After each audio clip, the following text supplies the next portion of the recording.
Hey, it's your buddy Peace and Harmony with you here today.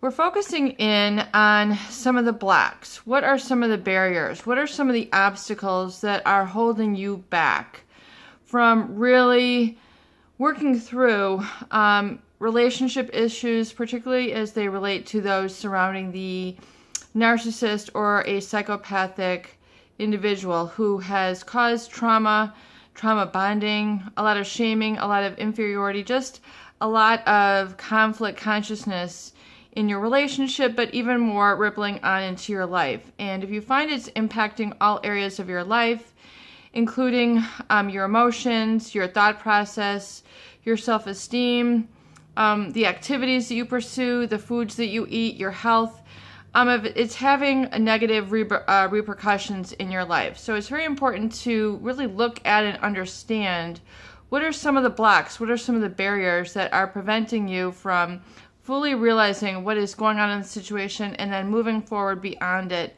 into a state of healing, wholeness, and integrity in your life.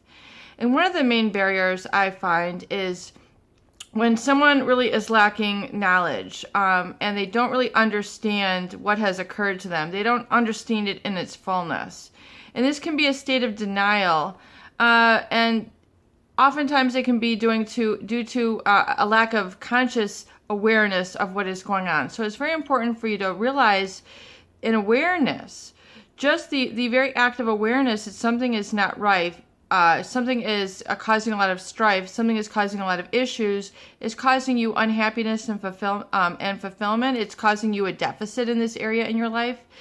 And it's first acknowledging this and really professing this to yourself, confessing this to yourself in the deep resources of your being and just admitting something is wrong here and this has gone on for too long. So it's willing to have the courage, which is feeling the fear and facing it and dealing with it anyway.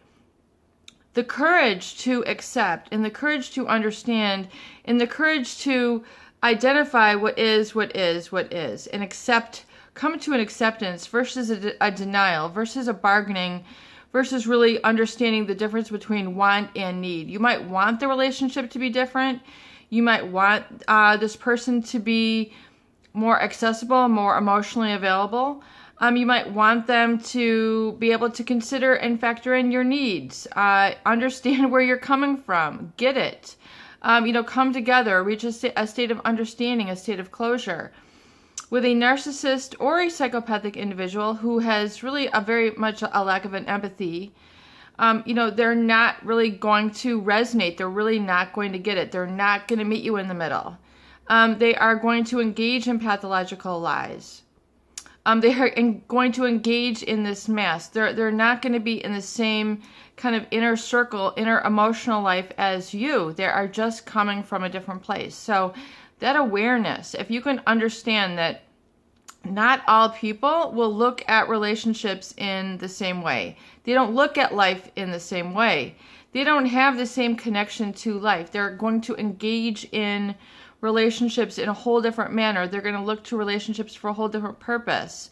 They might be extremely superficial, like a play date. It just, it doesn't really mean anything to them. The relationship, they have a different experience of relationships. They have a different experience with life. And narcissistic individuals oftentimes have this very superficial, what some people would consider very vibrant, charm to them. And yet, this person might pick you up in, by how charming the way they are, how different, quote unquote, they are, the fact that they don't really get riled up by certain things, or the fact that they are able to engage in a lot of high-risk behaviors or overly sexualized behaviors that make this person unique to you in your life. And you might want them to have kind of your cake and eat it too. You might want to be able to have kind of that emotional connection along with that whole charmed lifestyle. So if this is the case, in this situation you have to accept this is how they are. They're not going to change, and there's certain lines that can't get crossed there. There might be a blurred line where you're feeling and maybe believing or wanting to believe that this relationship could could be there for you for the long run and for, in the ways that you've desired. But it's really the acceptance that these relationships with these types of individuals just won't come together. There won't be a meeting in the middle. There won't be that interconnectedness at the root, really, which is what, relationships kind of feel like. You feel like there's an understanding.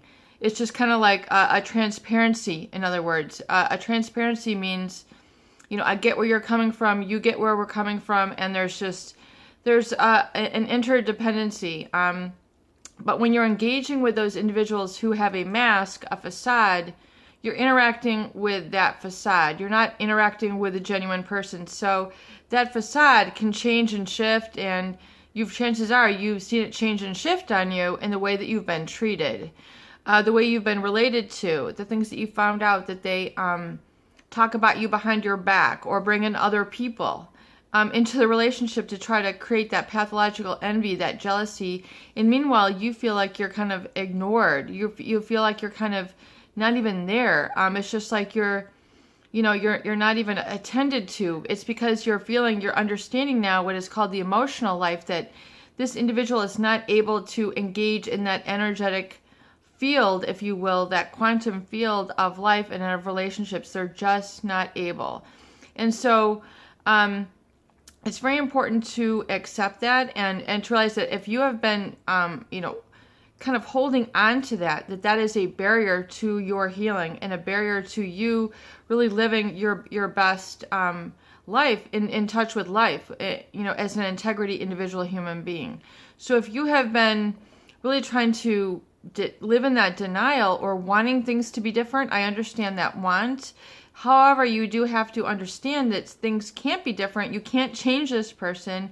They are what they are. You might want to blur the lines. You might want to, try to believe that the smear campaign didn't happen. You might want to believe in their pathological lies. You might want to believe that things are different. But in your heart of hearts, I think you know what is. And then it's really accepting that which is in your heart.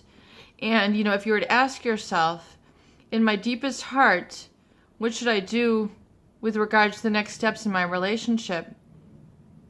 And if I weren't so afraid to know the truth, what would I accept? And allow yourself to answer these questions, you would really find really what your inner voice is telling you. And that little voice, that direction is what you need to follow. And you need to have the courage to honor that little voice within you, and then allow that to direct and guide your life, especially when it comes to your healing and moving forward, because it's that little voice which is going to start out little, but it's going to basically turn into a roar. It's going to become really powerful in your life, and it's actually going to bring you the happiness, fulfillment, and contentment that you have been looking for, through, in your relationships with this individual cannot engage in with you. They cannot connect there. So it's an understanding that there's going to be this void, there's going to be this chasm, there's going to be this abyss, there's going to be this lack of connectivity. It's going to feel very superficial. It's going to feel like they're wearing a mask. It's going to feel like they're pulling one over on you. And it's because these individuals, this is how they present themselves to the world. They're not able to connect in those deep, meaningful, kind of authentic, genuine ways. And when you try to call them out to that, they're going to go on with a narcissistic rage, the insulting, you're going to get this, I can't do that, but they're not going to profess that, because it would be for them to basically admit that they can't be that for you. And they don't want to admit that or learn really that they are not able to love in that way. And sometimes you'll hear the narcissist tell, or the psychopathic tell, the word salad, they'll say, I really don't, I find that I only love my dog, or they'll say strange things which will kind of profess where they're at. And you really do need to clue into this and really make sense of this for yourself moving forward. And furthermore, really embrace your dreams. Stop holding yourself back. Because chances are, if you've been holding yourself back because of the fear that is surrounding what would happen if you let this person go, what would happen? If this person, if they were no longer to be in your life, what would happen? If you were to stop basically feeling indebted to them for so much, and you were to be liberated from that, what would that mean for you in your life? These are the kind of questions you need to ask yourself and really sort of ponder and fill in the blanks. Realize that it is you that is holding yourself back. And if you've been telling yourself it's impossible, then it will be impossible. If you're telling yourself, I can't do this, then you can't, and you won't, and you'll remain stifled and you'll remain stuck. So be very attentive to your awareness and the inner voice that you have been telling yourself as regards surrounding this relationship, and kind of open up that discussion. And be willing to have that with yourself, because you have to be able to ask and confront your fears. You need to feel the fear and do it anyway, meaning you need to address those big questions and arrive at those answers and what they mean for you taking responsibility for your happiness and your health and your fulfillment and your emotional connection with others. And once you can take responsibility for that, you'll realize the dams will open up and you'll be able to allow yourself then to connect in ways that the narcissist or psychopath was holding you back. Peace and harmony with you here today. I hope these videos do help. Please share and please subscribe for more great tools, videos, discussion, and support.